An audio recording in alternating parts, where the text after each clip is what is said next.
اسرائیلی فوج کے غزہ کے علاقے شجاعیہ میں فضائی حملے میں بچوں سمیت 38 فلسطینی شہید ہو گئے۔ حملے کے بعد درجنوں فلسطینی لاپتہ ہیں۔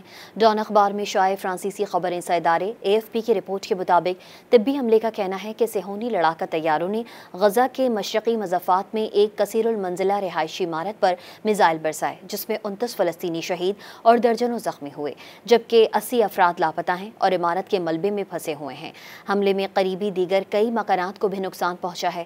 اسرائیلی فوج نے دعویٰ کیا کہ اس نے حماس کے ایک اعلیٰ عہدیدار کو نشانہ بنایا ہے، جو شمالی غزہ میں شجاعیہ سے حملوں کی منصوبہ بندی اور اس پر عمل درآمد کا ذمہ دار ہے۔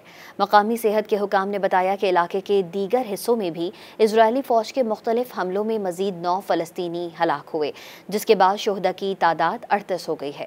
اسرائیل کی جانب سے 18 مارچ کو جنگ بندی کی خلاف ورزی کرتے ہوئے غزہ پر دوبارہ حملے شروع کرنے کے بعد سے اب تک 1500 فلسطینی شہید ہو چکے ہیں، جبکہ اکتوبر 2023 میں اسرائیلی جارحیت کے آغاز سے اب تک شہید فلسطینیوں کی تعداد 50,800 سے زائد ہو چکی ہے۔ فلسطین کے بارے میں اقوام متحدہ کی خصوصی نمائندہ فرانسسکا البنیز نے پیرس میں فلسطین کے بارے میں 2 روزہ تقریب میں متنبہ کیا کہ اگر کوئی کارروائی نہیں کی گئی تو اسرائیل فلسطینیوں کے خلاف تشدد جاری رکھے گا۔ مزید نیوز اپ ڈیٹس اور ڈیجیٹل سٹوریز کے لیے سبسکرائب کریں ڈان نیوز پاکستان۔